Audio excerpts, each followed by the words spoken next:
के विकास आयुक्त आदरणीय मिहिर सिंह जी, बिहार के डीजीपी विनय कुमार जी,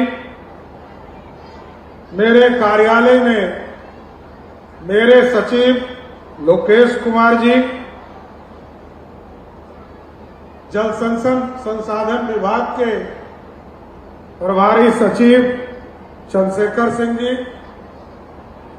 सम्मानित मंच और मंच के सामने उपस्थित तमाम भाइयों, बुजुर्गों, नौजवान साथियों, छोटे छोटे बच्चों, माताएं, बहनों, आज श्रावणी मेला का उद्घाटन हो रहा है साथियों, और ये हमारे लिए पर्व है। सुल्तानगंज से लेकर देवघर तक हम तमाम लोग, चाहे वो भागलपुर जिला के लोग हों, मुंगेर जिला के लोग हों, बांका जिला के लोग हैं, या देवघर 2000 के बाद हमसे अलग हुआ, ये पूरा इलाका हम सालों भर इंतजार करते हैं कब सावन आएगा और हम दुनिया से आए हुए लोगों का अपने धरती पर स्वागत और अभिनंदन करना चाहते हैं। इसलिए साथियों, भोले बाबा तो लगातार हम लोगों को आशीर्वाद देते रहे हैं। बाबा अजगैबी नाथ के चरणों में कोटि कोटि प्रणाम करना चाहता हूं साथियों, और भगवान भोलेनाथ और मां पार्वती का आशीर्वाद इस पूरे इलाके को मिलता रहे, और बिहार जिस तरह मोदी जी चाहते हैं कि यह देश विकसित हो, और नीतीश जी चाहते हैं बिहार समृद्ध हो, तो बाबा भोलेनाथ का आशीर्वाद मिले, ये विकसित भी बने और समृद्ध भी बन सके साथियों। और जरूर मैं आश्वस्त करना चाहता हूं, अभी चाहे वो स्वास्थ्य विभाग हो, पर्यटन विभाग हो, पथ निर्माण विभाग हो, या जल संसाधन विभाग, सभी लोग मिलकर इस पूरे इलाके में, मैं तो अभी आ रहा हूं, तारापुर से आ रहा हूं, मैंने देखा कहीं पर पथ निर्माण विभाग सेवा के लिए तैयार है, कहीं देखा पीएचडी डिपार्टमेंट तैयार है, कहीं पर पर्यटन डिपार्टमेंट लगा हुआ है, लेकिन उससे ज्यादा इस इलाके के लोग लगे हैं कि जो भी बाबा को जल चढ़ाने जाएंगे, उनका सेवा इस इलाके के लोग करने का काम करेंगे साथियों। और इसलिए मैं तमाम लोगों को धन्यवाद देना चाहता हूं। सरकार की सुविधा लगातार आपके बीच में बढ़ रहा, लगातार चीजों को स्थापित किया जा रहा, दुनिया से जोड़ने का काम किया जा रहा, लेकिन मैंने तो कहा, ये बोल बम जाने वाले लोग, ये दुनिया में सबसे बड़े सोशलिज्म के प्रतीक हैं साथियों। आप कहीं चले जाइए दुनिया में, एक साथ 1 करोड़ लोग किसी धरती पर एक कपड़ा नहीं पहनते। एक तरह का मकसद है सुल्तानगंज अजगैबी नाथ में जल उठाना है और 100 किलोमीटर पैदल चलकर बैजनाथ धाम में जलाभिषेक करना है। और बोलना क्या है? पूरे रास्ता में बोलना है बोल बम, दूसरा कुछ नहीं बोलते हैं। इसलिए दुनिया के लिए प्रतीक है साथियों। 3.5 दिन से लेकर 4.5 दिन तक एक बोली, एक कपड़ा और एक मकसद इस दुनिया में कहीं नहीं हो सकता है।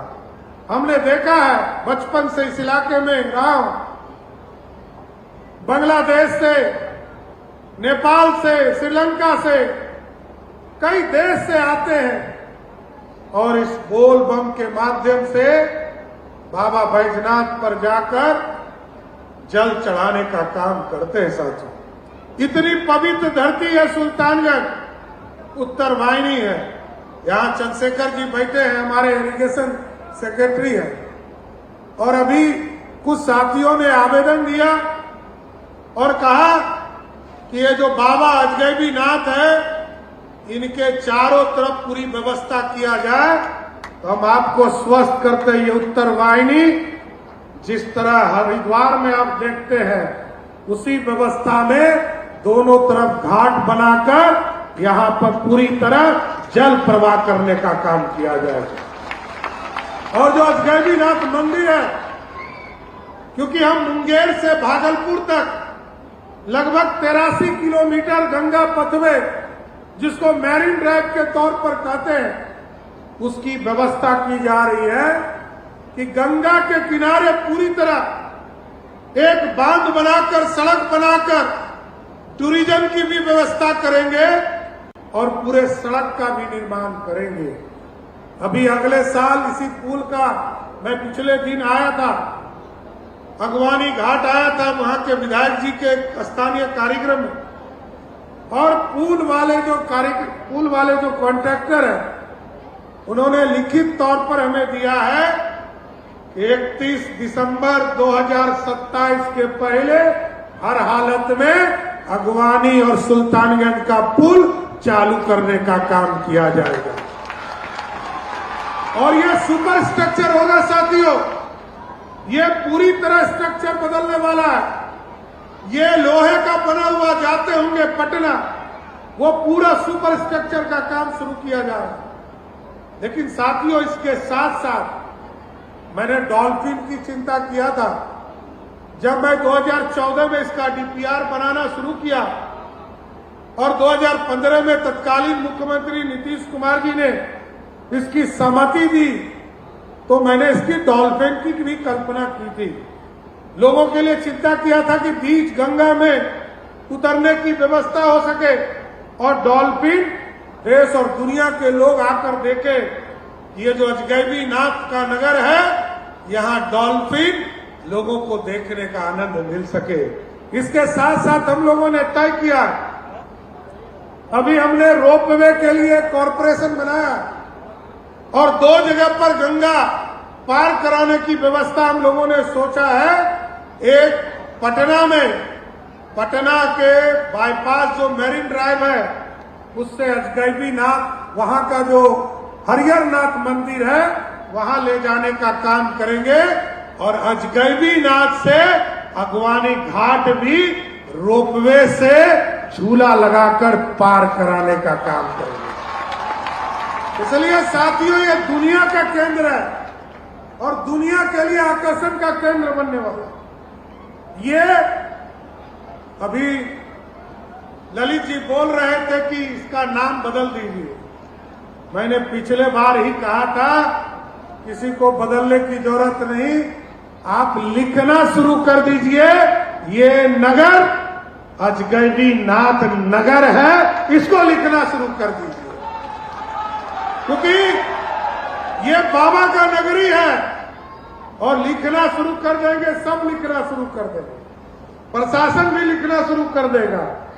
इसलिए साथियों, मैं आग्रह करूंगा, ये सुल्तानगंज अजगैबीनाथ हम लोग अब जो एयरपोर्ट बना रहे हैं साथियों, आपको जानकर आश्चर्य होगा, पटना जाते होंगे एक रनवे वाला एयरपोर्ट देखते होंगे, आप पूर्णिया जाते होंगे एक रनवे वाला एयरपोर्ट देखते होंगे, देवघर जाते हैं एक एयरपोर्ट में एक रनवे।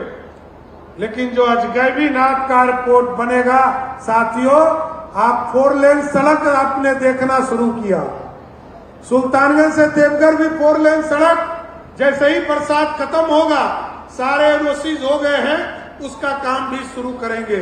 लेकिन जो अजगैबीनाथ जो हमारा एयरपोर्ट बनेगा, वो 1 लेन का एयरपोर्ट नहीं, 2 लेन का एयरपोर्ट बनाने का काम, जो अंतर्राष्ट्रीय स्तर पर जाने का काम। इसलिए साथियों, मैं जरूर आश्वस्त करता हूं, सुल्तानगंज का विकास हमारी प्राथमिकता है। सुल्तानगंज के माननीय विधायक जी की चिंता रहती है और इनका लिस्ट बड़ा लंबा होता है। जितना बार हम आते हैं एक लंबा लिस्ट लेके बैठे रहते हैं। अब बोलते हैं पहले कि कुछ नहीं मांगेंगे, लेकिन जब स्टेज पर जाते हैं तो उनका लंबा लिस्ट खुल जाता है और सालों भर हम लोगों से मांग पूरा कराते रहते हैं। मैं तो धन्यवाद दूंगा कि आपने ऐसा विधायक बनाकर भेजा है जिसने लगातार सरकार तक बात पहुंचाने का काम किया। मैं साकुंड भी आने वाला हूं। एक पुल अभी हम लोगों ने रजौन को जोड़ने वाला एक पुल का भी शिलान्यास करने आऊंगा। उस कार्यक्रम को भी आगे बड़े दिनों में करूंगा। लेकिन साथियों, इससे अधिक चिंता का विषय है कि बिहार की समृद्धि का रास्ता जब तक हम लोग समृद्ध नहीं होंगे तब तक बिहार नहीं बढ़ेगा। अभी हम लोगों ने बच्चों की पढ़ाई के लिए 3 चीजों की फैसिलिटी शुरू किया साथियों, और एक कहा जिस भी प्रखंड में हमारे डिग्री कॉलेज नहीं थे, हमने 211 प्रखंडों में डिग्री कॉलेज खोलने का काम शुरू किया। और इसके साथ साथ हमारे जो बच्चे हैं उनको पढ़ने के लिए या तो तैयारी करने के लिए नीट की तैयारी, जेई की तैयारी सब करने के लिए उनको अच्छे इंस्टीट्यूट में जाना पड़ता था। हम लोगों ने 551 जगह पर बिहार में मॉडल स्कूल की स्थापना किया और इसका लक्ष्य है कि हमारे बच्चों को बाहर नहीं जाना पड़े। हमारे बच्चे हमारे गांव में, प्रखंड में रहकर हमारे बच्चों को लाइव क्लासेस मिले, वहां नीट और जेई की तैयारी करा सके और रात के 11 बजे भी हमारे बच्चे यदि ऑनलाइन शिक्षक को खोजे तो उनको ऑनलाइन शिक्षक उपलब्ध कराने का काम हमारी सरकार करेगा। इतना जरूर आश्वस्त करना चाहते हैं सर। और हमारा लक्ष्य है, क्योंकि आदरणीय नीतीश कुमार जी ने, आदरणीय प्रधानमंत्री नरेंद्र मोदी जी ने इस विकसित भारत की कल्पना, कई सड़कें बनाने का काम किया, रेलवे के ट्रैक का काम चल रहा है, दोहरीकरण तिहरीकरण का काम चल रहा है। अब तो यहां से सुल्तानगंज से देवघर के लिए भी एक अलग अलाइनमेंट जो तारापुर होकर असरगंज होकर उस पर भी काम शुरू हो रहा है और इसकी भी प्रक्रिया आगे बढ़ गई। लेकिन साथियों, आप जानिए, ये पूरी तरह इंडस्ट्रियल कॉरिडोर बनाना है। ये बिहार का अपने आप में अनोखा इलाका है साथियों। गंगा के उस पार मक्का और केले की खेती होती है, इधर धान और चावल उत्पादन होते हैं हमारे इलाके में साथियों।